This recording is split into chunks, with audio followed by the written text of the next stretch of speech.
funcionando. Pessoal, então, mais uma boa noite a todos aí, mais um dia de conversa sobre tripanossomose bovina. Sejam todos bem-vindos a mais esse grupo de crescimento, né, TVivax, que a gente deu o nome desse projeto, com o intuito da gente trocar experiências, trocar conhecimento, com o objetivo da gente ser mais assertivo, né, no controle dessa doença que tem trazido tantos prejuízos, né, para a pecuária brasileira. E a ideia aqui nada mais é do que a gente ter essa troca, né, para que nós ganhamos, né, com essa experiência de todos que participam e que a gente possa chegar ao produtor mais embasado, chegar de uma maneira mais eficiente e automaticamente o controle da doença também ser mais eficaz. Então, mais uma vez, sejam todos bem-vindos. Hoje nós temos uma convidada especial, dois convidados, né, na verdade, né? O Lucas Calisto, né, que é a pessoa ceva que faz a região do Ceará e Piauí, né, esses dois estados brasileiros, e a doutora Thaís, que está localizada. Bom, vou deixar você se apresentar, professora Thaís e Lucas, mas que também se reside no estado do Ceará, né? Então, obrigado a vocês dois por estarem participando, obrigado por acreditarem nesse projeto, né? E é isso. Espero que possamos agregá-lo também para vocês, e eu tenho certeza que a gente vai aprender muito aí com a experiência que vocês têm aí a campo, de laboratorial. Então, a gente está com bastante expectativa aqui, eu estou bastante ansioso para poder escutá-los e aprender um pouco mais aí sobre a doença, tá bom? E de antemão, hoje o nosso tema, nós vamos estar focado em transmissão, em diagnóstico, né, na verdade, né? Fazer um diagnóstico mais assertivo possível e a gente ter êxito aí no controle da doença a campo. Então, o nosso foco vai ser principalmente a questão de essa parte de diagnóstico, né, da doença. E, bem claro, né, se tiverem dúvidas, alguma coisa assim, podem trazer que, se a gente souber, a gente responde. Se a gente não souber, a gente pergunta quem sabe. Então, acho que esse é o objetivo aqui. Malaco, obrigado também pela presença, né, o senhor que está remando aí, né, com uma sinusite, com uma doença aí respiratória. Então, obrigado aí por fazer esse esforço aí de estar com a gente aqui. Tá joia? Tamo junto, Rafa. Sejam todos muito bem-vindos aí. Boa noite a todos. Acho que isso é coisa de janeiro, viu, Rafael? Coisa aparecendo. E veio depois de um resfriado. Mas vamos que vamos. Vamos tocar. Sejam todos muito bem-vindos aí. Obrigado, Thaís. Obrigado, Lucas. Obrigado, professora Rosângela. E a todos que estão presentes aí. Bom? Perfeito. Lucas, está contigo, cara. Por favor, se presente. Thaís, por favor, se presente também. Bom demais. Acho que primeiras damas, né? Pode se apresentar, doutora Thaís. Fica à vontade. Boa noite a todos. É muito bom estar presente, né? Obrigada pelo convite, né, Lucas e Rafael também. E é muito bom estar na presença aqui da professora Rosângela, né? Fico muito feliz, né? Só conheço por artigo.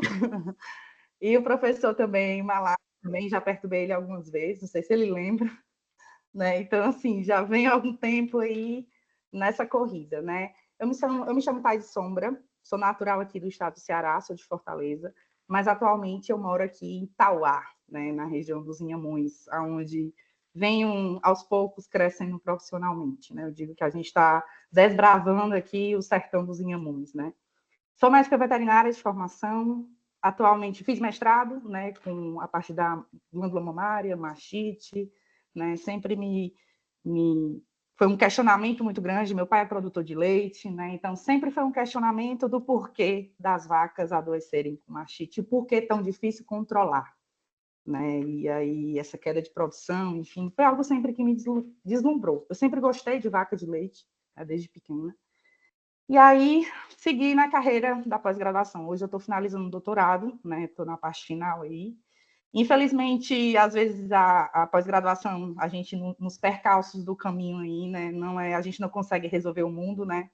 Ter todas as respostas, mas eu acho que ter mais perguntas é o que se inicia, né? Então, que se faz, acredito eu, né? Os professores aí têm conhecimento e a certeza maior, né? Do que a gente agora que está começando, mas eu acho que as indagações e as perguntas só aumentam, né? Isso é bom porque a gente traz para o campo, né? Que eu acho que o produtor necessita disso. E hoje eu digo que eu vim mais para aprender, né? Sempre bom a gente estar no convívio. Eu digo que eu estou hoje no meio termo, né? Eu estou entre o campo e o laboratório, né? Hoje a minha formação aí é com imunologia, né? Com resposta imune da glândula mamária, biomarcador. Então a gente vem trabalhando aí com queda de produção de leite e no meio do caminho tinha um tripanossoma. E isso eu digo que foi totalmente acidental, né? Foi um encontro ao acaso que acabou sendo minha rotina, né? Que eu digo que diária não, né? Hoje em dia, mas que pelo menos mensal a gente tem um contato, né, com ele, né? E acho que a tendência é a gente aprender a conviver, né, com ele. Então, acho que é isso, né? Bom demais, bom demais. Pessoal, eu me chamo Lucas Calisto, sou médico veterinário, também mestrando da Universidade Federal de Campina Grande. Atualmente sou consultor em pecuária do Laboratório Seva, atendo os estados do Ceará e Piauí. Quero dizer que estou muito feliz aqui hoje em poder trazer a doutora Thaís para conversar com a gente. Eu conheci ela através das nossas visitas de campo, então ela sempre fazendo os diagnósticos, trazendo os diagnósticos laboratoriais para o campo. Então a gente se sente muito feliz em honrar, trazer uma figura tão importante da nossa rotina, do nosso Nordeste, para falar um pouco para a gente a nível nacional, né? Eu acho que a doutora Thaís tem muita experiência laboratorial e vem muito a agregar numa conversa nesse de hoje, tá? Então, todo mundo está vendo a apresentação? Sim, Lucas. Vamos lá. Então, pessoal, falar em tripanossomose, sempre que possível, a gente sempre gosta de colocar esse slide. A gente se pergunta como é que está o mundo em que vivemos, né? E diante disso, a gente se depara com esse mapa da ONU, né? O mundo em que vivemos é um mundo que ainda passa por fome, ainda passa por essa grande mazela que é a fome. E esse é um mapa divulgado pela ONU que diz que se a gente continuar com essa mesma tendência, em 2030, cerca de 840 milhões de pessoas entrarão em estado de fome. E pensando nisso, o Brasil ele assume um papel importante de bem alimentar o mundo. A gente está numa posição estratégica para isso, né? A África talvez fosse uma região que pudesse trabalhar nesse sentido, mas por questões políticas a gente não enxerga isso de imediato. Então, abaixo da linha do Equador, a gente vê onde se concentra a fome. Acima, gelo, abaixo também gelo, a gente vê presença de deserto, né? A Índia é um país extremamente populoso e a gente vê desenvolvimento, né? Crescendo junto com a China. Então, nesse segmento, a gente enxerga o Brasil com essa missão de bem alimentar o mundo. E quando a gente pensa em bem alimentar o mundo em quantidade e qualidade, a gente se depara com a tripanossomose, que é uma doença que, de certa forma, ela fere o potencial produtivo das fazendas. E a gente, no papel de consultor, e a gente, no papel de extensionista, a gente precisa se deparar com ela e precisa, de certa forma, melhor entender a doença, melhor diagnosticar a doença e melhor tratar, se a gente quer entregar um alimento de qualidade, se a gente quer bem alimentar o mundo. E pensando nisso, corriqueiramente, a gente se depara com essa interrogação. Quem está infectado? Né, doutora Thaís? Eu acho que é uma doença que, de certa forma, ela enche a cabeça do técnico de campo de incógnita, né? É importante dizer que ela é uma doença que se apresenta com vários sintomas dentro do animal, né? É comum a gente ver animal com problema respiratório, é comum a gente observar animais com problemas de sistema digestivo, aparecimento de diarreia, muitas vezes a gente confunde até mesmo com uma acidose metabólica. É comum a gente observar algumas fazendas em que a doença se apresenta de forma reprodutiva, né? Presença de aborto, diminuição em índices reprodutivos da fazenda. É comum a gente ver animais que se apresentam um desenvolvimento diminuído, animal com dificuldade de ganho de peso, problemas de mastite, né, doutora? Como a senhora bem sabe. Inclusive, em conversa ontem com a doutora Thaís, ela me contou que foi visitar uma fazenda supostamente com problemas na qualidade do leite e se deparou com a tripanossomose. Então, a gente chama a atenção para esse entendimento da epidemiologia local por parte do técnico que está atendendo as fazendas, não é, doutora? Então, Exatamente, né? Aqui, desculpa, doutor, pode fica à interromper? vontade. Pode ficar à vontade. A casa é sua. Aqui a gente tem muito esse problema, né? Acho que boa parte do Brasil ainda possui esse problema, só que aqui no Nordeste a gente tem uma certa dificuldade, né, ainda, tanto a nível da região, né, dos problemas aí climáticos, né, que rodeiam, da falta de assistência técnica, quando comparada com o Sudeste e com o Sul. Tem uma facilidade maior, né, tem uma assistência técnica muito mais voltada para o extensionismo, né, e a gente sente muita falta disso como médico veterinário, né, doutor Lucas? Então, assim, quem está a campo sente muito a necessidade de ter dessa falta. E, assim, a maioria dos casos, né, como eu comentei até com o doutor Lucas, que a gente teve acesso, né, e que teve o diagnóstico em lâmina, né, foram de animais com queda na produção de leite. Né? Então, assim, algo é o principal fator, né? Ou problema reprodutivo ou queda na produção de leite, né? Então, são os dois principais motivos que aqui na região, né, para o lado de Cados e Inhamuns, a gente tem pego com maior frequência. Então é isso. É uma doença que ela se apresenta de muitas formas, né? E que a gente precisa ter entendimento de que ela está na região, que ela é uma doença endêmica, né? Para colocar ela nos nossos diagnósticos diferenciais. Então, pensando em diagnóstico, a gente buscou elencar as formas de diagnóstico e a aplicabilidade de cada um deles, não é, doutora? Sim, e inclusive é uma dificuldade, né, que eu noto, inclusive o Dr. Lux e o Dr. Rafael, que estão mais voltados para essa parte a campo, né, podem até falar um pouco mais, né, sobre a dificuldade de escolha dos próprios médicos veterinários a campo, né, de escolher o teste ideal, de saber o momento certo de fazer cada teste, né, que eu ainda vejo uma dificuldade muito grande por parte dos colegas. Né? Então, é interessante frisar, é interessante informar, né? E sempre falar da importância de cada teste. Né? E eu ainda reforço aqui, né, que, no meu ponto de vista e na vivência aqui da gente, só um teste não resolve, né? Não traz a resolutividade ali imediata. Né? A gente tem que pensar sempre em mais um teste a nível de rebanho. Né? Porque individual, quando a gente pensa, não é uma doença individual, é como a mastite, né? Não é doença de cunho individual, é uma doença de rebanho e altamente silenciosa. Então, eu acho importante o cruzamento de informações, né? Tanto a nível técnico quanto a nível de diagnóstico, para a gente realmente conseguir fechar um diagnóstico mais preciso e uma terapêutica, obviamente, mais eficaz. Então, pensando em meios de diagnóstico, a gente dispõe de alguns, né? Seja através do diagnóstico parasitológico, através da gota espessa, esfregar corada, em que a doutora trabalha muito, a doutora Thaís, né? Através da hemoconcentração também, né? Diagnósticos sorológicos, onde a gente consegue trabalhar também a campo, e através de diagnósticos moleculares, PCR e até mesmo mais específico, que é o de LAMP, né? Então, a doutora sempre está em conversa com a gente ontem ela ressaltou a importância de cada teste, né? E a aplicabilidade de cada um a campo, né, doutora? Sim.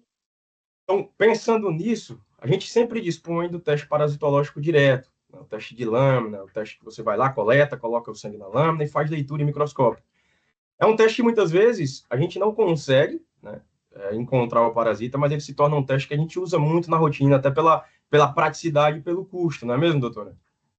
Sim, é um teste que poucos veterinários fazem, né? Assim, eu acho que ainda na rotina da maioria dos colegas veterinários a campo, eles poucos fazem ainda, eu acho que poderia fazer mais, né? Tem uma sensibilidade até menor quando comparado com os outros testes, mas acredito eu que pelo o custo que é baixo, né? A gente fez um cálculo em torno de menos de R$ 2 aí por lâmina, que sai, né? E você pode agregar valor ainda mais para o produtor, né? Cobrando aí R$ 40, R$ 45, por exemplo, estou dando um exemplo aqui por cima, por lâmina. E aí eu estou mostrando o meu mini laboratório aí na fazenda, né? Então, a gente, obviamente, que nas condições que a gente encontra, né, o kit aí panótico rápido aqui, né, kit rápido, né, uma pipeta, uma micropipeta, uma lâmina em esfregaço aqui, né, extensora, aqui o saquinho de lixo biológico, porque não é porque a gente está a campo que tem que ser feito de qualquer jeito,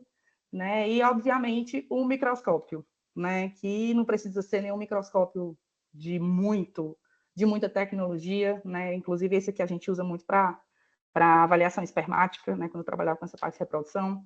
Então, as várias avaliações que a gente fez de diagnóstico, né, pela técnica do parasitológico direto, né, um esfregaço corado, a gente conseguiu fazer mesmo na propriedade, né? E interessante que eu acho que eu até comentei com o Dr. Lucas ontem é a escolha dos animais, né? Que eu acho que a gente teve uma experiência bem interessante com base na escolha do N, né? Que eu acho que pesquisador gosta muito dessa palavra, né? Escolha do N, o N amostral, mas quando a gente traz para a nossa rotina prática, né? Eu acho que a gente tem que ter muito cuidado, principalmente quando a gente lida com um parasita tão mutante, né? Tão de capacidade mutação aí imunológica, né? De se desfazer e fazer o que quer aí no sistema imunológico do hospedeiro, né? Então, eu acho que a nossa experiência, né, tanto do ponto de vista de coleta,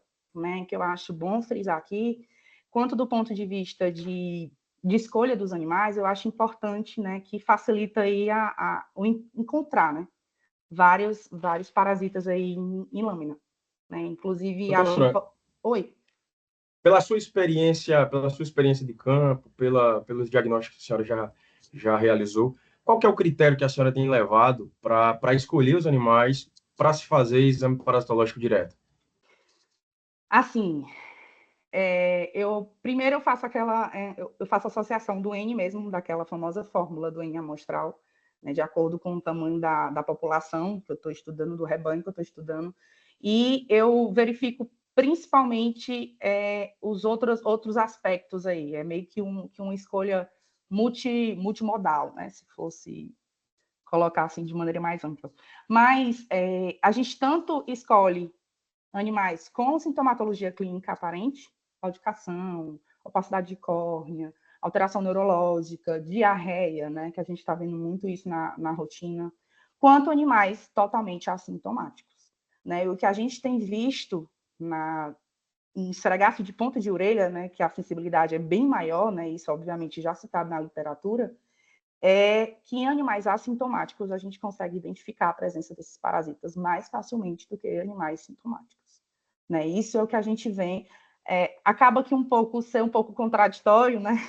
Até do ponto de vista da literatura, mas assim, acabei mesmo, juntamente com outros colegas veterinários, da gente testar, né? Porque a maioria das vezes o portador, né, chegava um touro que foi comprado de outro estado e chegava, ele não tinha uma claudicação ou tinha uma diminuição da produção de filhos, aí a gente acabava realmente vendo que não tinha nenhuma sintomatologia mesmo agressiva, né, aparente assim.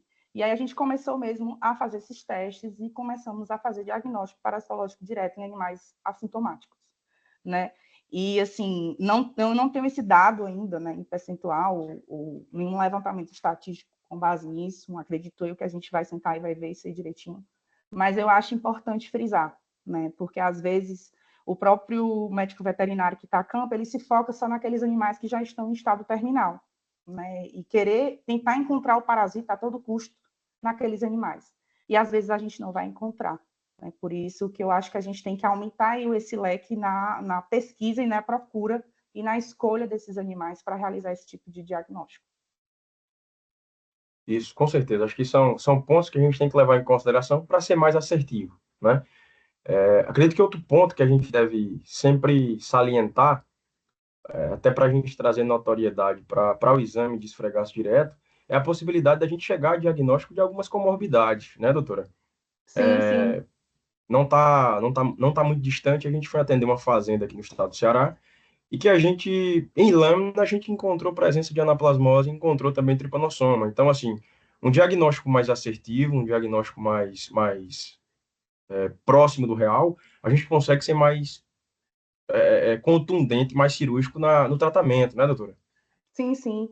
E outro ponto, assim, que eu acredito que até facilitaria bastante, né, para os colegas veterinários a campo, é o método de coleta, né? Boa parte, inclusive a gente fez, né, comentei com o Lucas ontem, o doutor Lucas, sobre a coleta do mesmo animal, né, da veia mamária, da jugular, né, da ponta de orelha, e a gente, no mesmo animal, a gente conseguiu identificar, né, somente na ponta de orelha. Então, afirmando, né, que é uma coleta muito mais rápida, muito mais simples e muito mais sensível, né, quando a gente compara com outros métodos aí. Uma coisa tão simples, né, mas que faz uma diferença importante, né, no diagnóstico. Aqui está não sei se dá para ver, mas está uma foto aí de uma lâmina que, inclusive, eu acho que é um questionamento dos veterinários, né? Que às vezes eles, como eu não tenho mais como ir até a propriedade hoje em dia, eles mandam os esfregaços para a gente fazer a identificação. E é algo que às vezes os veterinários eles têm medo, né? Um medo que eu não vejo muito sentido, né? Mas assim, é um medo de não, doutora, mas vai dar certo o esfregaço, mas realmente vai conseguir ver alguma coisa. E por incrível que pareça, né? Os esfregaços piores são os que a gente encontra, que mais a gente encontra, né? Então, assim, não é a qualidade em si do esfregaço, né? Mas é a tentativa de fazer um esfregaço de ponta de orelha, né? De extremidade. Eu acho que tem que se tentar, né? Com as condições, principalmente aqui na nossa região, que é um pouco mais difícil a gente ter acesso a testes diagnósticos mais elaborados, né? Eu acho que a gente tem que tentar o que a gente tem e, obviamente, associar com outros métodos, né? Eu não fazer um teste molecular, encontrar outras alternativas de diagnóstico. Mas não porque não sei fazer ou porque não sei fazer um bom esfregaço, isso é limitação para se realizar um teste de esfregaço sanguíneo. Então, aí está uma lâmina bem uma lâmina, eu não consegui a foto dela mesmo, macroscópica, né? Mas uma lâmina de um esfregaço de um colega veterinário, né, que encaminhou para a gente. E o esfregaço era, assim, do ponto de vista patológico, né, patologia clínica, né, patologista clínica realmente não aceitaria esse tipo de esfregaço, mas que, como vocês podem bem ver aí, até coloquei uma setinha aí, bem central aí, tem um tripanossoma que não tem para onde correr, né? Então, um diagnóstico feito num esfregaço que teoricamente seria descartado, né, do ponto de vista do colega veterinário. Então, mais um motivo aí para se estimular a realizar esse tipo de exame pelos colegas. Bom demais. Mais uma laminazinha ilustrativa, né? A gente vê a presença dos tripanossomas. E, mais uma vez, reforçando a importância do diagnóstico por esfregaço.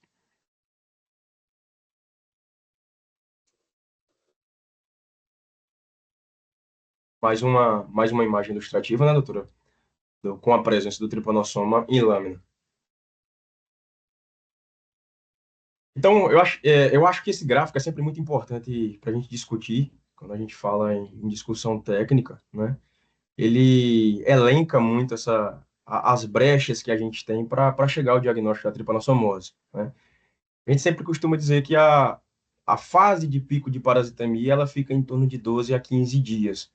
Então, é um momento em que a gente tem mais parasita por ml de sangue, então nos denota que, pensando em teste parasitológico direto, teoricamente, é um momento em que a gente consegue ser mais assertivo, né, doutora Thaís? Então, pensando nisso, é um momento em que a gente consegue dispor, né, de testes parasitológicos diretos. E, diante disso, também a gente começa a lançar mão dos exames sorológicos, pensando em presença e contato do animal com a doença.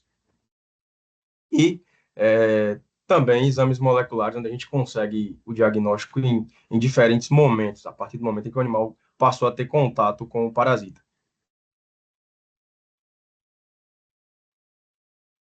Então acredito que isso nos remete a pensar qual momento usar determinado teste, em qual momento a gente consegue ser mais assertivo, né? É importante dizer que cada teste tem sua importância, dentro de cada momento, dentro de cada realidade da fazenda. É importante dizer que a gente pensa naquela primeira imagem que a gente colocou, E animal não tem crachá, você não consegue entrar na fazenda e entender, a gente está em pico de parasitemia, os animais estão em fase crônica, então vai muito da experiência de cada técnico, da vivência, né, e da história que a fazenda te conta, né? Às vezes a gente chega nas propriedades e o cliente apenas relata baixa de produção, né, no decorrer do tempo.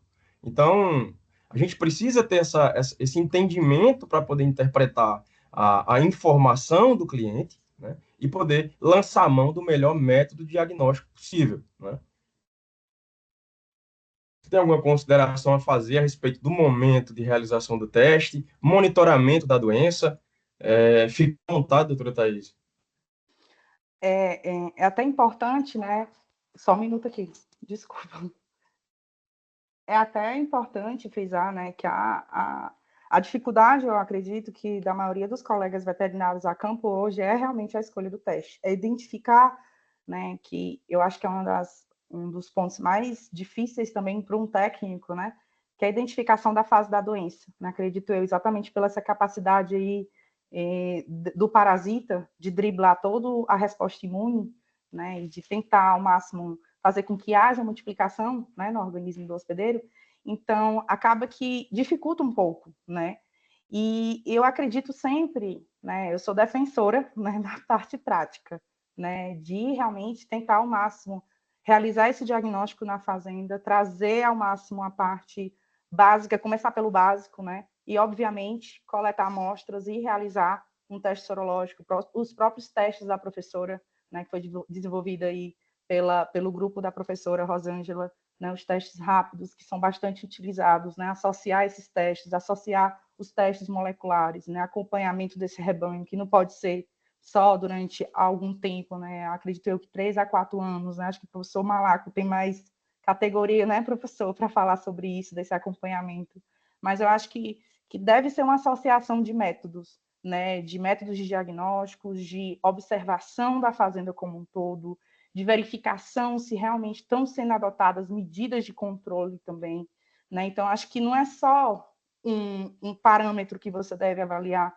né? São vários parâmetros e tem que ser algo individualizado, né? Cada fazenda, cada propriedade, cada rebanho tem que ser visto de maneira muito específica, muito cuidadosa e cada animal também muito individualizado, né? A gente muda muito a pesquisa, né? E acredito eu que a tendência realmente é a gente aprender a conviver, né, e a viver com esse parasita nos rebanhos, né, assim, com um foco maior, né, o objetivo maior de minimizar os danos, as perdas, né, e tentar conviver da melhor maneira possível, assim como a gente convive com outros parasitas aí, né, gastrointestinais, mas evitando que eles destruam completamente toda a parte, tanto sanitária quanto econômica, do rebanho e da fazenda. Eu acho que pensando nessa destruição da parte econômica da fazenda, doutora Thaís, a conversa contigo ontem me deixou uma mensagem que eu acho que cabe muito a gente colocar aqui. Ontem você me citou que é comum observar que animais que são diagnosticados de forma precoce são bem mais responsivos à terapêutica, né? Então, isso traz muito a responsabilidade para o técnico de campo tentar ser cada vez mais assertivo, né? Cada vez mais buscar ferramentas que auxiliem ele a chegar a um diagnóstico cada vez mais precoce, não é isso? Sim, e eu acho que antigamente, eu tenho pouco tempo, né, que eu trabalho nessa área, mas assim, de ser totalmente inviável para o produtor e para o técnico veterinário que trabalha a campo, o laboratório chegar até a propriedade, né? Então, hoje a gente vê que isso totalmente caiu por terra, né? Então, existem ferramentas hoje, né, os próprios testes rápidos, você levar o microscópio até a propriedade, fazer um esfregaço, corar na própria propriedade, né, fazer coletas, ter acesso a testes moleculares, que antigamente ninguém tinha esse acesso tão fácil, hoje a gente consegue ter um acesso mais facilitado, né? Então, hoje não, eu digo muito, hoje não tem motivo, né, para você sair tratando a todo custo. Hoje a gente tem que realmente ter um critério de seleção, um critério de diagnóstico, um critério terapêutico, para a gente não fazer por fazer, né? Eu digo muito, eu brigo muito com os colegas veterinários aqui da região. Você não é mais um tratador, você é um técnico que precisa realizar diagnóstico diferencial. E o que a gente vê é que hoje em dia o tripanossoma não está só. Não existe mais tripanossoma só, né? Acho que os professores têm mais conduta para isso, né? Mas, assim, hoje em dia ele está sempre associado a alguma coisa. Eu sempre digo, ele faz o trabalho dele de imunossupressão, né? E aí vem as comorbidades, vem as co-infecções, e aí fazem o que querem fazer no organismo do animal, né? E a doença continua lá, de alguma forma. Então, eu acho que a gente tem que trazer, né, para o veterinário a campo a importância dele em todo o ciclo, em todo o diagnóstico, em todo o tratamento, e efetivando a importância e sempre trazendo isso da responsabilidade, da importância dele em todo o ciclo da doença.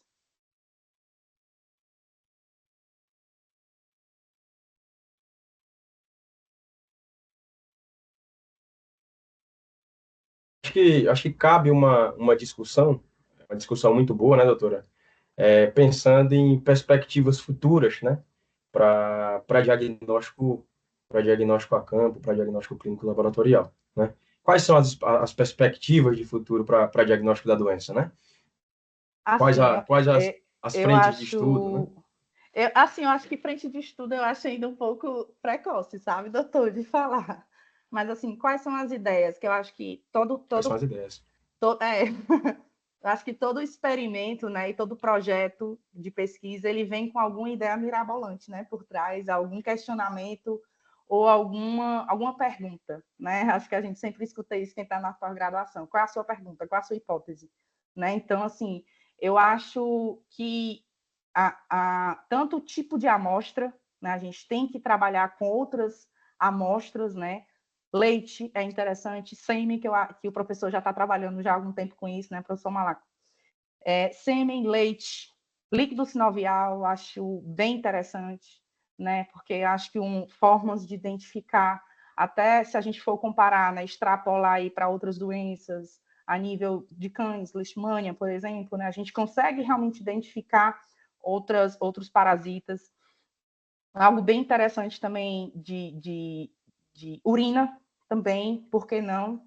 Né? Ninguém, às vezes, se associando com doença viral, né? Acho que seria interessante também, tanto a nível, a partir de diagnóstico a nível direto de líquido sinovial, interessante, de sêmen, de leite, né? Eu acho que só é o começo, né? O sangue é o pontapé inicial, mas eu acho que a gente tem que sempre estar munido de outras formas, né? De outros parâmetros, de outras análises, de outros diagnósticos, e utilizar o bem, né, do diagnóstico, e a gente conseguir diagnosticar mais precocemente essa doença no rebanho, para exatamente facilitar na terapêutica e no acompanhamento e na resposta desses animais à doença. Acho que a gente deixa aberto para considerações, né, doutora? A gente tá aberto para colocações, perguntas, né?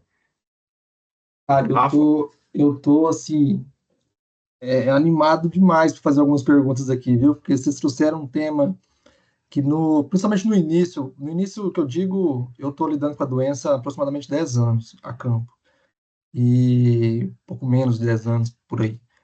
E assim, no início, cara, o microscópio, falava-se em microscópio, o pessoal tremia, né, para fazer diagnóstico de tripanossomose, porque é, é, a pessoa não tinha um olhar clínico ali, né, para avaliar, a coleta era naquele momento visto por complexidade, enfim, foi bastante questionado o uso do microscópio lá atrás, nesse sentido de apresentar um falso negativo, né? Mas a gente tem visto que pode se tornar, assim, uma ferramenta bastante interessante, mais uma ferramenta, né, quando bem aplicada, assim, eu acho que o principal, né, o principal vocês trouxeram, assim, eu até anotei aqui, acho que, assim, um bom diagnóstico, eu digo que o diagnóstico tem 3 fases, né? O primeiro é o antes, é o pré, né? Vamos falar assim, né? Que começa desde quando a pessoa põe um pé na fazenda, né? Talvez comece até num telefonema, né? Quando você é chamado. Fazer uma boa anamnese, um bom estudo epidemiológico, então conhecer bem ali os fatores ali que podem afetar aquilo ali. Acho que é importante demais conhecer as ferramentas, é isso que nós estamos fazendo aqui, né? Isso que a gente tenta propagar ao máximo aí a campus, levar conhecimento, né, dos tipos de testes, que momento deve se usar, para que serve cada um, os resultados, interpretar os resultados, né? Que eu acho que é o segundo momento, o terceiro momento aqui, né? Então, conhecer bem, né, previamente, uma boa anamnese, conhecer bem as ferramentas, fazer uma boa coleta, e eu acho que talvez um dos mais importantes, interpretar os resultados, né? A interpretação dos resultados é fundamental, né? Você vê uma lâmina dessa aí solta, é algo aleatório. Você pegar um teste rápido positivo ou negativo, é um resultado aleatório. Pegar um PCR positivo ou negativo é aleatório, mas quando você cruza as informações, como vocês trouxeram muito bem, o diagnóstico fica muito mais assertivo, né? E a importância dos diagnósticos diferenciais, né? Visto que a doença sintomas, né? Não tem um sintoma ali característico, né, da doença, então, assim, pode se confundir com muito, né, a depender dos sintomas clínicos que aqueles animais podem se apresentar. Então, acho que é fundamental, vocês trouxeram isso muito bem. E que bom que mais pessoas têm conseguido usar bem o microscópio. Acho que é muito legal isso, frisar isso. Eu lembro que há anos atrás tinha um veterinário em Minas, que é o Jenner, eu conheço ele já há tempos aí, que o cara pegava no microscópio, assim, ele era uma referência na região, porque ele tinha um olhar clínico, uma habilidade ali para fazer uma lâmina, para coletar, identificar os animais, como você falou, né, na coleta, e ele tinha uma certa facilidade, né, um treinamento ali por trás ali que levou a uma certa habilidade, desenvolvimento de uma habilidade bem legal ali na lâmina. Só que era o que eu vejo, a minha opinião, né? De modo geral, acho que essa parte principalmente microscópio, essa parte laboratorial, a gente vem, não sei, minha percepção, mas tem pouco uso, assim, por maioria dos técnicos, assim. Muitas das vezes eles terceirizam, né? Coleta e manda, coleta e manda. E aí caiu um desuso, né? Talvez você ter igual você falou, um mini laboratório para chegar na fazenda e já fechar um diagnóstico ali, independente da doença que seja, né? Então, acho que caiu em desuso e, consequentemente, para a tripanossomose também, né? E acho que pela essa dificuldade de olhar clínico, de identificar o protozoário na lâmina, também trouxe um agravante também para a questão do microscópio ter caído em desuso aí, talvez ao longo dos anos. Mas eu penso que é uma boa ferramenta também, assim como o rápido, né, poxa, facilitou demais a questão na fazenda, ali, você já tem um direcionamento na fazenda ali, do que está acontecendo, né, acho que, poxa, isso foi um avanço enorme. Há anos atrás era um sacrifício fazer um diagnóstico, porque você tinha que mandar por correio, resfriado, e congela, não congela, e bota gelo, não bota, Sedex atrasou, greve de caminhoneiro, tá tudo parado, não vai, e os animais com problema. Vieram os papéis filtro, né, que facilitou muito, ajudou muito na época, a questão de envio, mas mesmo assim, né, tinha que enviar para o laboratório. Aí veio, né, agora essa questão, toda essa conversa sobre diagnóstico rápido, né, teste rápido na fazenda, que aí eu coloco também o microscópio, né, que você detecta na fazenda, né, então acho que, né, mais uma ferramenta ali também. Eu acho que isso é fundamental, acho que esse avanço assim, no diagnóstico, esse avanço no protocolo de controle, no avanço no conhecimento da doença, que eu acho que é fundamental, né? Quanto mais a gente souber, quanto mais os técnicos souberem sobre a doença, da doença, entender o conceito dela, o porquê daquilo, disso, mais eficaz a gente fica, né?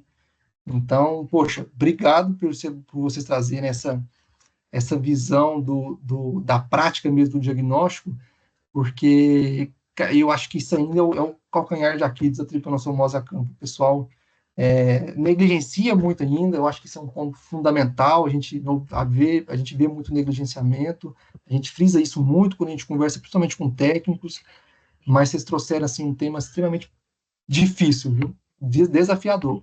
O diagnóstico a campo da doença é extremamente desafiador, e é ponto-chave, né? Você já trouxe, mas é ponto-chave para o sucesso ou insucesso do controle da doença.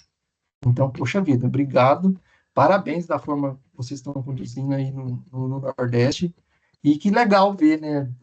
Agora nós estamos conversando com vocês do Nordeste, tem gente aqui na sala aqui que é lá do Rio Grande do Sul, parte central aqui, Goiás, nós estamos aqui no Sudeste, e fala-se a mesma língua da tripanossomose, né? As dores são as mesmas, talvez momentos da doença em algumas regiões distintas, uma da outra, uma fase mais crônica, outra fase mais clínica, mas, poxa vida, que legal a gente tá conseguindo estreitar, né? A gente trazer para próximo, trazer para perto, né? Formar um grupo forte, né? Que eu acho que esse é o intuito aqui, a gente criar um grupo forte que na hora do aperto, cara, vou passar a mão no telefone, vou ligar para fulano que ele tem experiência nisso, outro tem naquilo, e a gente chega num denominador comum. Então, muito legal e parabéns mesmo pela conduta de vocês aí, tá? Parabéns, Thaís. Fantástico, muito bom mesmo, né? O Rafa aí citou uma série de fatores aí que são importantes. E o diagnóstico, né, gente? A gente tem que ter uma avaliação global, né? No todo. Claro que o diagnóstico direto facilita bastante, porque eu vi o meliante, né? Agora, o diagnóstico sorológico também é extremamente importante. E como o Rafael comentou, né, o teste rápido desenvolvido pelo Imunodot, né, pela professora Rosângela, ele veio ajudar muito, muito o técnico de campo. E é claro que não é um resultado, um teste ou 2 testes positivos, sem uma avaliação global da situação, que vai determinar se eu estou ou não estou com problema, né? E eu achei muito legal, Thaís, que você comentou a avaliação de índices zootécnicos, né, na fazenda. Como é que está? Caiu de repente, o desempenho da recria está pior e tal, né? E isso é importante, porque infelizmente a doença veio para ficar, como todo e qualquer parasito, né? Também veio para ficar. E a gente tem que ter estratégias, né, para conviver. Outra coisa que eu achei fantástica, a gente tem que ter estratégias para saber conviver com esse parasito. A gente tem estratégia para conviver com verminose gastrointestinal, pulmonar, carrapato, né, mosca, etc. E tal. Não vai ser a realização de um tratamento com isometamínico que você resolveu toda a situação. E a gente tem o fato dos reservatórios, né, tanto silvestres quanto domésticos, que muitas vezes não são expostos aos tratamentos. Mas muito legal, muito obrigado mesmo, eu achei fantástico. Tá? Parabéns.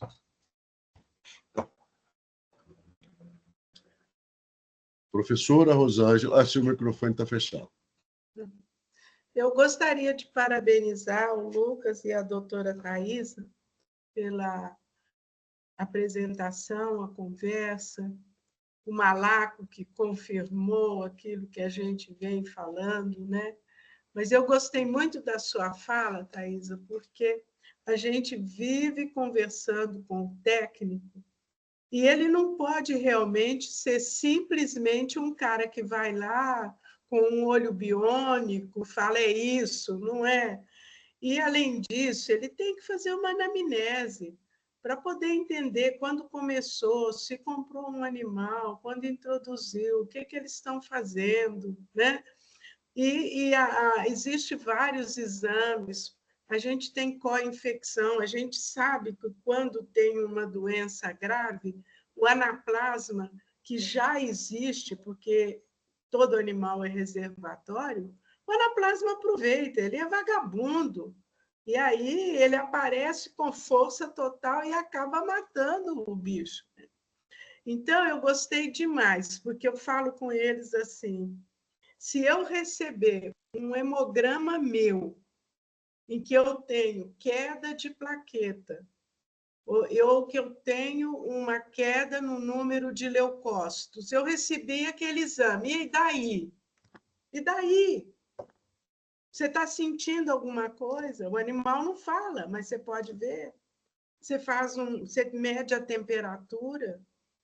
A temperatura ela é importante em determinada fase aguda, porque ela combina com a parasitemia, quando aparece mais parasita circulante. Então, tira a temperatura do animal, olha a mucosa, vê se tem opacidade de córnea, vê anemia, está emagrecendo, caiu a produção. Quer dizer, o pessoal não pode esquecer de perguntar e anotar aquilo que está vendo. É isso que vai dar o direcionamento do diagnóstico. Você vai confirmar com outros exames, né? Eu adorei a sua fala, porque bateu com aquilo que eu vivo falando e pensando, né? E você tem a experiência do campo. Então, gostei muito. O Lucas apresentou uns slides ali muito interessantes, né?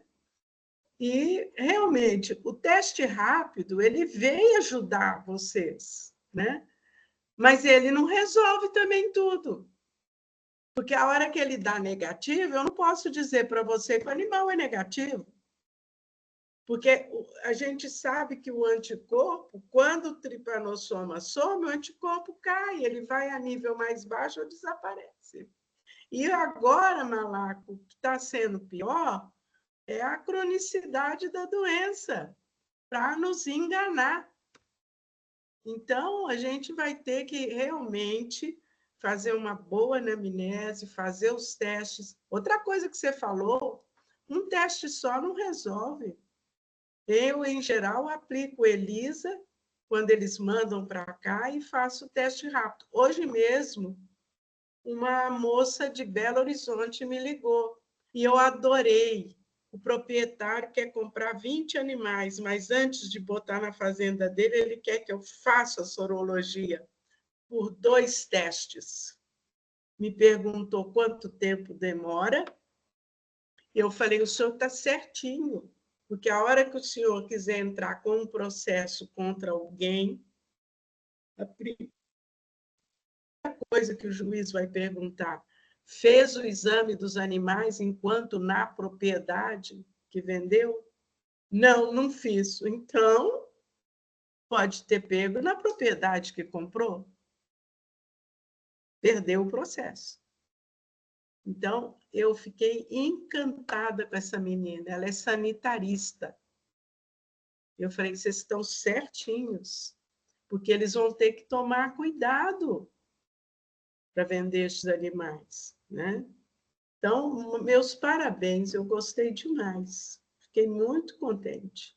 Professora, essa comercialização louca que existe pelo Brasil de animais, né? Tem regiões aí que tem leilão quase todo dia. Quase todo né? dia. E esses animais, por exemplo, hoje a gente vê confinamentos em São Paulo que trazem animais de Rondônia, do Pará, Pois é. atravessam o país. Animais portadores passam por uma viagem extenuante, passam sede, passam fome, chegam num local diferente, às vezes formação de novos lotes, quer dizer, um estresse total. E, às vezes, esse estresse ajuda para que haja o quê? Uma parasitemia lá dentro do confinamento. Pois Agora, é. teve um confinamento aqui com um problema muito sério. E eram animais que foram do Maranhão. Meu Deus. E a gente falou, gente, infelizmente, a gente tem que ter esse cuidado, né? Os animais chegam, não tem condição de você... comprei 1000 animais, não vou fazer esse teste. Tá, tudo bem. Mas, pelo menos, que estabeleça uma quarentena na fazenda antes de levar. Você imagina um confinamento, vários currais lado a lado, com animais ali dentro que tem um problema. E mosca quase não tem em confinamento, né? Quase não tem. E o processamento, né, gente? Quantas agulhadas o animal toma num processamento para entrar no curral? Né? E existe troca de agulhas? Também não. Também não. E curioso, Rosângela, você comentou aí, eu tive uma ligação, não sei se foi da mesma pessoa, mas já incriminando, não foi da mesma pessoa, que teve um problema na fazenda e coincidiu com a chegada de uns animais de uma determinada fazenda. Eu falei, peraí, mas você tem certeza que os animais que chegaram na fazenda, que levaram o parasita, ou o parasita estava presente na fazenda, esses animais chegaram e adquiriram a infecção, por queda de imunidade, por isso. Não sei. Eu falei, então, fica difícil, né? Você falar que, não, um animal que é complicado, não dá para a gente afirmar nada, né? Mas muito legal. Esses papos têm sido muito enriquecedores, né? E eu queria perguntar o seguinte, a gente ouve falar bastante, e, em termos de sensibilidade, se vocês têm o hábito de fazer o esfregaço com aspirado de linfonoma. E aí? Tem funcionado? Não tem? É mais Professor, sensível, né?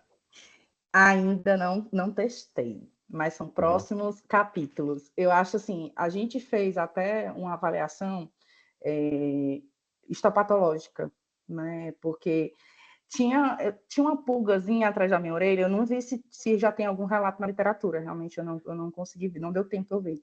Mas eu tinha um questionamento com relação à opacidade de córnea, sabe? Eu disse, será que a gente fazendo um estalpato aqui desse olho com opacidade de córnea, será que a gente vai encontrar o parasita também? E não encontrou, mas a gente encontrou no tecido cardíaco, né? Inclusive, eu não consegui colocar aqui porque a gente está em processo de publicação desse artigo, né? Então, o que era já esperado, né? A literatura cita, mas assim, eu até agora não vi nenhum relato com estapato. Que legal. Né? E assim, até comentei ontem com o Lucas sobre a possibilidade de fazer aspirado, né? Que a gente tem essa associação com a parte de cães, né? Diagnóstico de leishmania. E eu acho assim que seria um ponto bem interessante no diagnóstico, principalmente nos animais na fase crônica da doença, né? Que a professora comentou aí. Eu acho importante a gente tentar fazer esse diagnóstico, né? E em fonodo, que eu acho que vai ser bem legal, viu? Vai ser bem sensível, acredito eu. E no líquido sinovial, achei bem legal que você citou. O líquido sinovial, Felipe, se não me engano, já encontrou. Sério, professora? Que bom! Conversa com o Felipe lá em Juiz de Fora. Ele, com o animal claudicando, coisa, ele fez e não encontrou. Mas foi o quê? O parasitológico direto ou ele fez sorologia? Ele fez função. Função e esfregaço, provavelmente. Esfregaço? Nossa, esfregaço. que massa! Conversa com o Felipe. E eu fico imaginando até o céfalo hackeando também, né?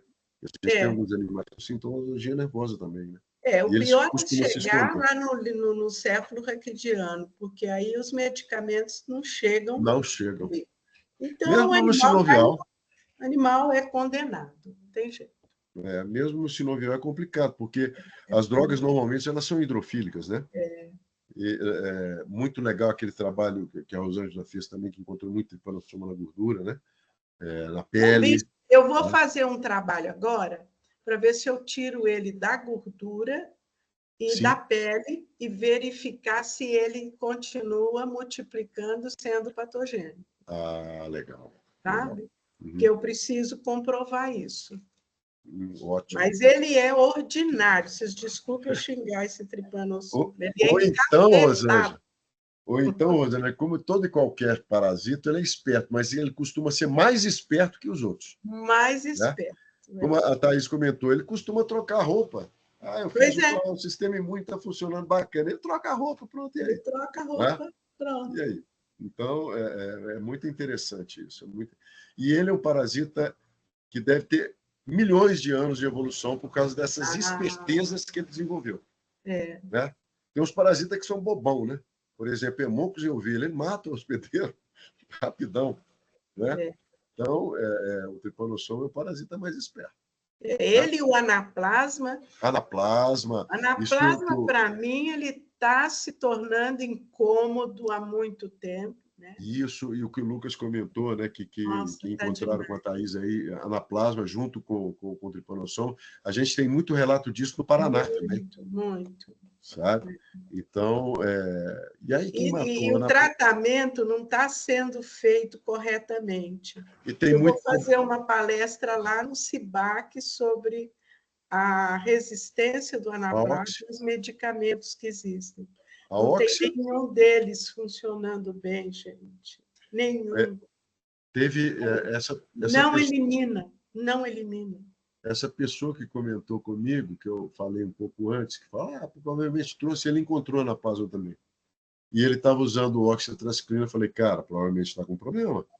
A turma do Elber que estava aqui, o Thiago, não sei se está aí ainda, mas eles têm um trabalho também bem legal, né? Falando de anaplasma associado com tripanossoma, enquanto não diminuiu a carga parasitária da tripanossoma envolvida nos animais, não respondeu, o anaplasma não respondia ao tratamento. Porque ele aproveita a imunossupressão, ele é terrível. Exato. Né? Exatamente. Perfeito. Bom, pessoal, então muito acho que era legal, isso. gente. Obrigado. De Muito nada, obrigada a Gostei, vocês. adorei.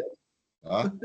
Nós Eu até dei uma agradecemos. animada, viu, Rafa? Que eu cheguei baleado. Tô vendo. Não, eu fiquei, Deu uma animada. tava aqui, já coçando aqui para falar, para conversar, perguntar, Tava bem mas muito bom. baleadinho. Mas deu uma Eu animada. penso que todos vocês são muito Valeu, Thiago. bons, viu? Porque vocês gostam de doença. Então, um dia um professor falou para mim, você é uma criatura doente. E vocês também são. Não, Pessoal, conhecimento é uma coisa, né, Rosana, que a gente acha que sabe nada. Sabe nada. Nossa, meu Então, Deus.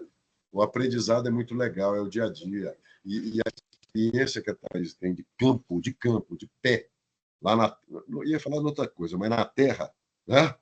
É outra visão. Isso é muito legal. Né? mas Luiz, despedindo do Luiz aqui, que ele mandou um oi aí no chat. Mas então, Obrigado. pessoal, era isso. Obrigado mais uma vez, Lucas, Thaís, que disponibilizaram aí, né, dedicar um pouco do seu tempo, né, do tempo de vocês para poder preparar, né, o material, para poder estar aqui com a gente apresentando. Muito obrigado mesmo. A gente sabe que o tempo hoje é extremamente valioso, né? E a todos os participantes, professora, todo mundo que estava aqui na sala, vocês que estão assistindo aí pelo YouTube, né, depois do ao vivo, né, vamos falar assim. Então, qualquer dúvida que vocês tiverem, manda lá no nosso grupo. O grupo é para tirar dúvidas, o grupo é para conversar. Então, vamos juntos aí, firmes no controle da doença. Tá bom? Obrigado mais uma vez, boa noite.